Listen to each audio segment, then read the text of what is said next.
কাঁঠাল এখন কাঁঠালের মৌসুম। কাঁঠাল কিভাবে সারা বছর সংরক্ষণ করে রাখা যায় সেই টিপসই আজকে আমি নিয়ে এসেছি আপনাদের মাঝে। আর কাঁঠাল খেতে কিন্তু আমরা কম বেশি সবাই খুব পছন্দ করি। আর এখন যেহেতু কাঁঠালের সিজন, অ্যাভেলেবেলই কিন্তু কাঁঠাল পাওয়া যায়। তো কাঁঠাল কিভাবে রাখলে এবং ঠিক একই রকম স্বাদ হয় আর সবসময় এরকম থাকে, সে পদ্ধতিটি আজকে আমি আপনাদেরকে দেখাবো। তো প্রথমে কিন্তু কাঁঠালগুলো আমি কাঁঠালের যে কোষগুলো ওগুলো খুলে নিয়েছি। তো এগুলো দিয়েই আমি এখন ফ্রোজেন করব কাঁঠাল। তো আমি কিভাবে কাঁঠাল সারা বছরের জন্য ফ্রোজেন করে রাখি সেটাই আপনাদের মাঝে শেয়ার করব।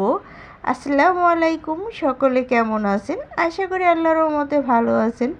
যে যেখান থেকে আমার ভিডিওটি দেখতেছেন প্লিজ একটা লাইক দিয়ে ভিডিওটি দেখা শুরু করবেন।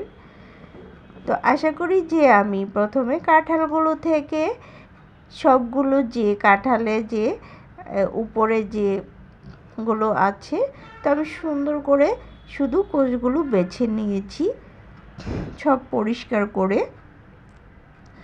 তো আমি একটা বক্স নিয়েছি। তো বক্সের মধ্যে আমি এখন যে কাঁঠালগুলো আমি সংরক্ষণ করব সেগুলো আমি ভরে রাখবো। আপনারা চাইলে বিচিগুলো ছড়িয়েও রাখতে পারেন। আমি বিচির সাথেই রাখতেছি, আবার বিচি ফালিয়েও রাখি। তো এভাবে যদি কাঁঠাল সংরক্ষণ করে তাহলে কিন্তু যখন আপনি খাবেন তখন কিন্তু ঠিক আগের মতনই স্বাদ পাবেন। তো কাঁঠাল সংরক্ষণ করার জন্য আমি এখানে বক্সের মধ্যে সবগুলো কাঁঠাল একইভাবে রেখে দিচ্ছি। সুন্দর করে বক্সের মধ্যে সাজিয়ে নেব সবগুলো কাঁঠালই।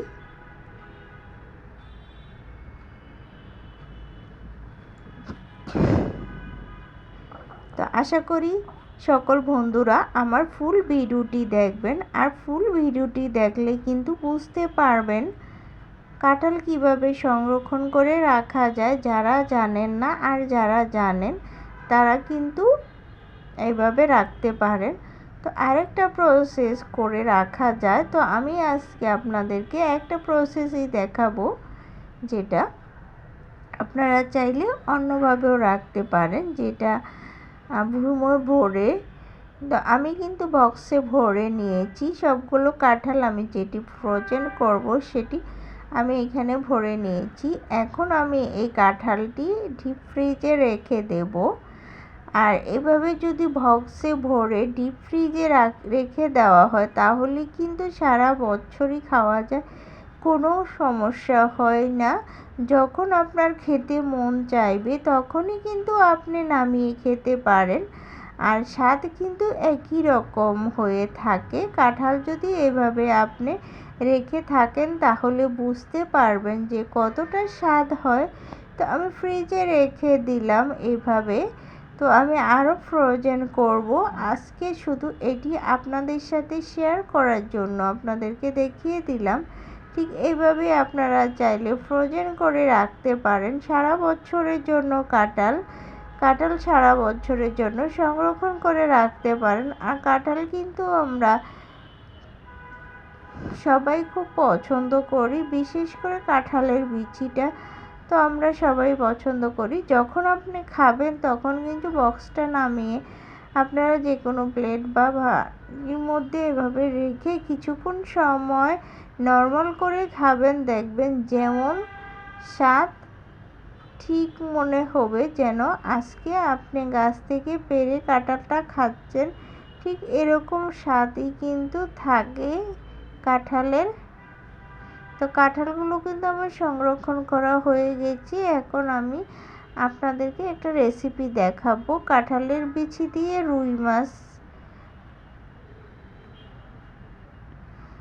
রুই মাছের মাথার মুড়িঘণ্ট।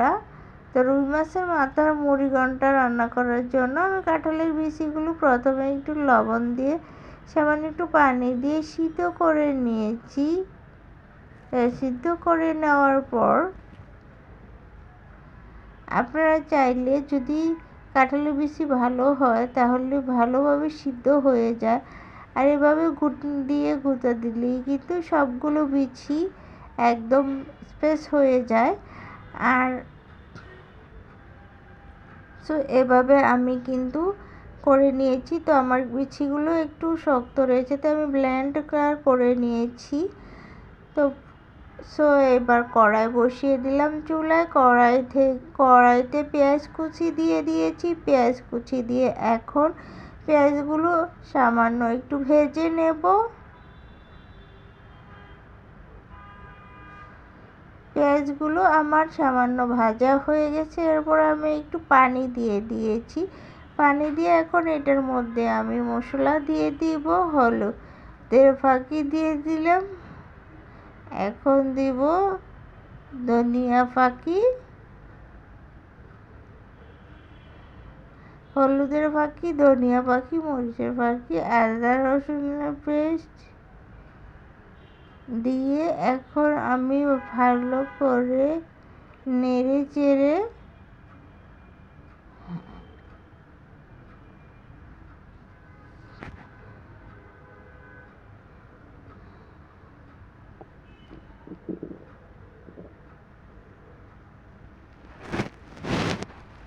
তো আমার সব ধরনের মশলা কিন্তু এখানে দেওয়া হয়ে গেছে। আমি কিন্তু এখানে কাঁচামরিচ কিছু ফালি করে দিয়েছি আর কিছু আস্তা দিয়েছি। তো এখন মশলাটা কষানো হয়ে যাওয়ার জন্য কিছুক্ষণ আমি ঢেকে রেখেছি। মশলাটা আমার কষানো হয়ে গেছে। এরপর যে আমি রুই মাছের মাথাগুলো দিয়ে দিচ্ছি। তো এখানে রুই মাছের মাথাটা পুরোটাই দিচ্ছি আর দুটো পেটের চাক দিচ্ছি যাতে একটু হওয়ার জন্য।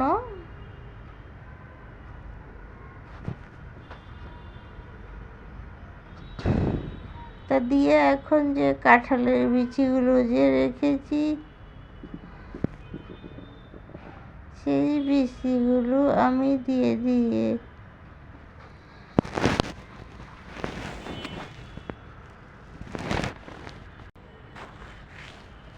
এরপর দিয়ে নেড়ে চেড়ে সবগুলো একসাথে মিশিয়ে নেব, মশলার সাথে মিশিয়ে। তারপরে চাইলে আপনারা একবার এভাবে কাঁঠালের বিচি দিয়ে রুই মাছের মাথার মুড়িঘণ্ট করে খেয়ে দেখবেন। এতটা সুস্বাদু আর এতটাই মজাদার, এতটা লোভনীয় হয়ে থাকে যে একবার খেলে আপনারা বারবার খেতে মন চাইবে, কখনোই ভুলবেন না।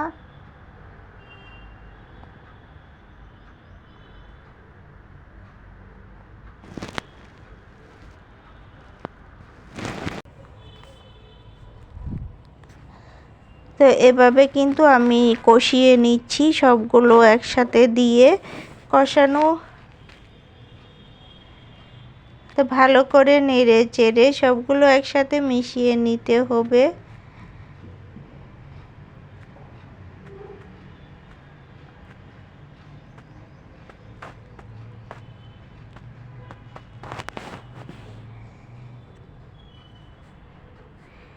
তো আমার কিন্তু মশলাটা মিশানো হয়ে গেছে সবগুলোর সাথে। এখন আমি পানি দিয়ে জল দিয়ে দেব।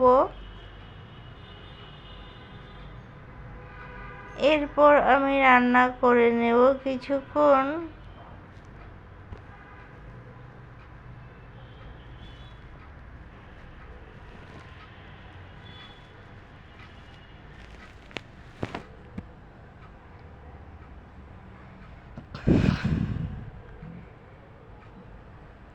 তো আমি পানি দিয়ে জল দিয়ে দিয়েছি, দিয়ে এখন কিছুক্ষণ নেড়ে চেড়ে ঢেকে দেব যাতে মাছগুলো সিদ্ধ হয়ে যায়। আর সিদ্ধ হলেই কিন্তু মাছগুলো সুন্দর করে মিশে যাবে।